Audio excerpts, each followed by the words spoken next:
Adventures in Religion Radio Lectures by John G. Lake. Lecture 9, given on the 9th day of July, in the year of our Lord, 1935. I want to talk to you today about some of the intentions of God. Among them is God's amazing intention to baptize men and women in the Holy Spirit. I think that even among the deepest Christians in our day, little is understood of the real desire of God in this wonderful experience. We say to one another that the baptism of the Holy Spirit is God coming into man, and that it's God manifesting himself in man, and other expressions like that.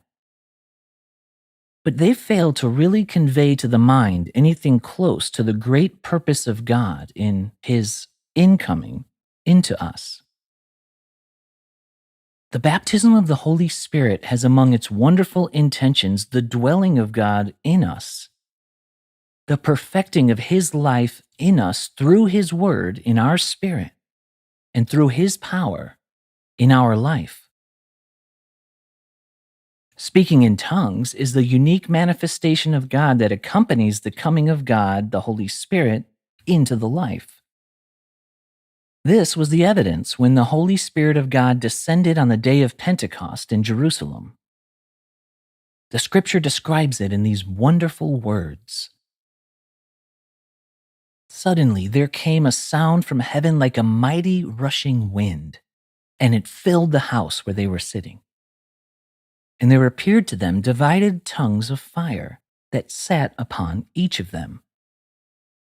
And they were all filled with the Holy Spirit, and began to speak with other tongues, as the Spirit gave them utterance. What is the real purpose? What's the intention? What's God doing?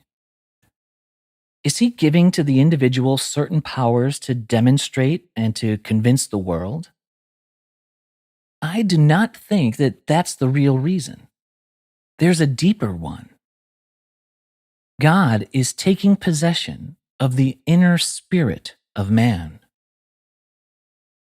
From the day that Adam sinned, the spirit of man was a prisoner. This imprisoned condition continues until God releases the spirit of the individual in the baptism of the Holy Spirit.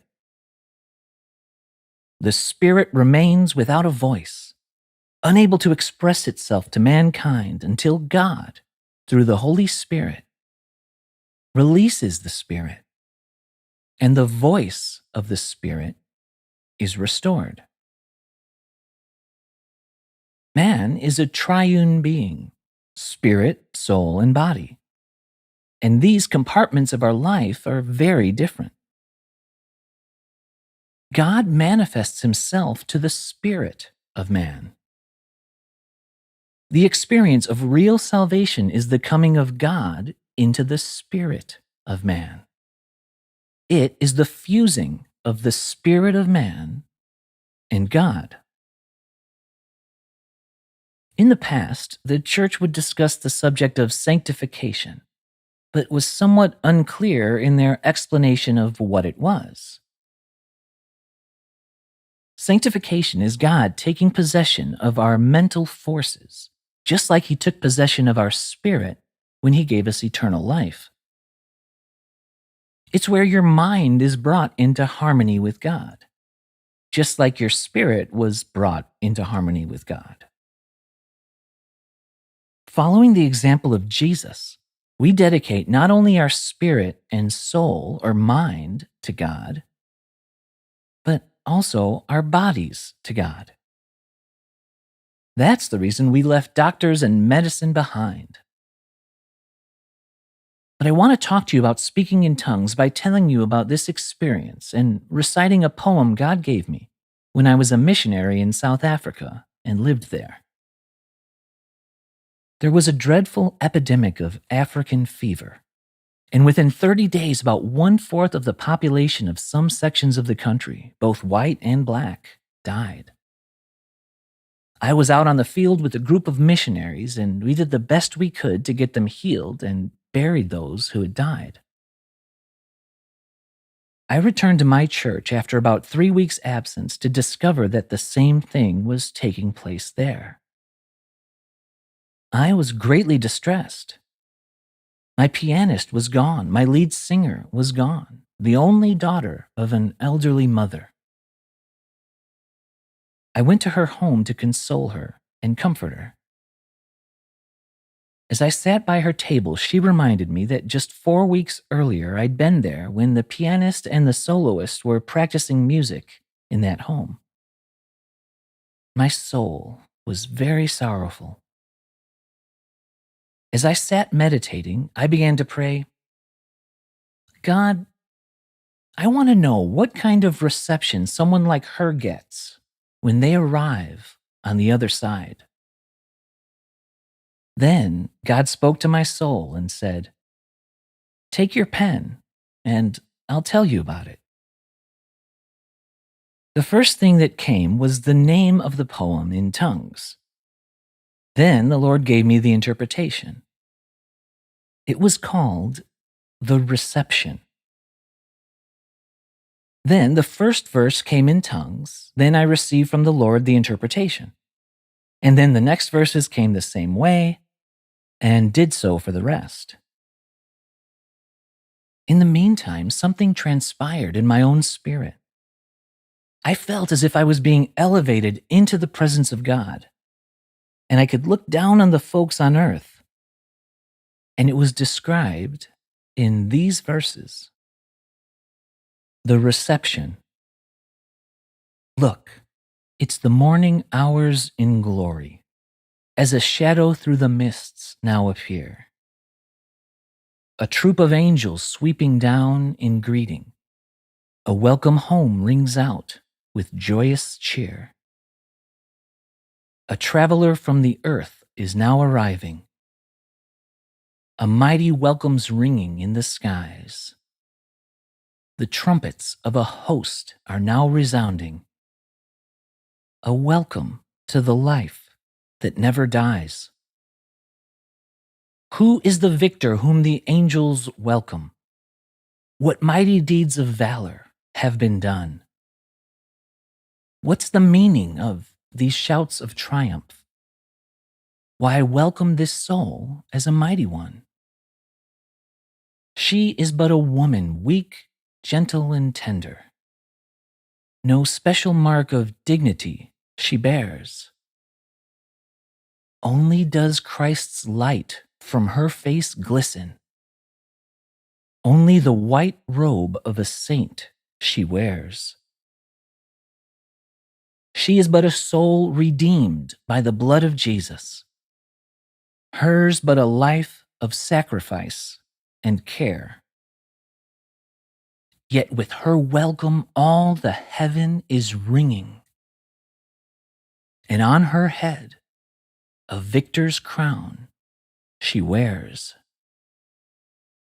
How can she come like this from sin's dark shackles?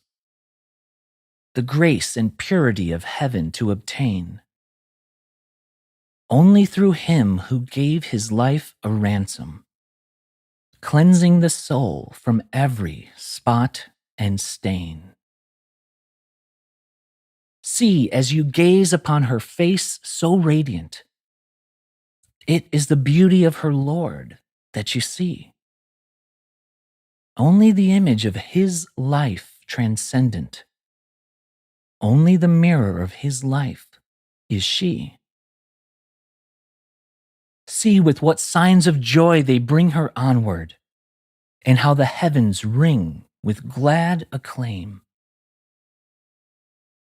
What is the shout they raise while soaring upward? We bless and welcome you in Jesus' name. Rest in the mansion that the Lord prepared you, from the loving deeds that you have done, furnished by thoughts and acts that have shown me unto a lost world as their Christ alone. Hear how your lovely harp is ringing. Its strings are plucked by hands you haven't seen.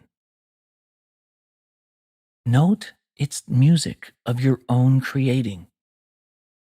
Heaven's melodies in hearts where sin had been. See how the atmosphere with love is laden, and that with brightness all the landscape gleams. No, it's the gladness and the joy of heaven shining from this rescued soul in radiant beams. If, while on earth, we might all learn the lesson of what Christ enthroned in our hearts prepares, He fits and readies heart and soul for heaven, making us like Him both there and here, doing all the simple, pleasant duties, just as our Christ here on the earth has done, only seeking that the Christ's own beauty in each and every heart cause to bloom, showing all that the precious blood of Jesus cleanses each heart from all sin below, and that the life of Christ that is within us transforms the soul until it's pure as snow. So when we come unto the dark, cold river, no night, no darkness, and no death is there. Only resounding joy as our Lord, the giver, grants us newly of His life to share.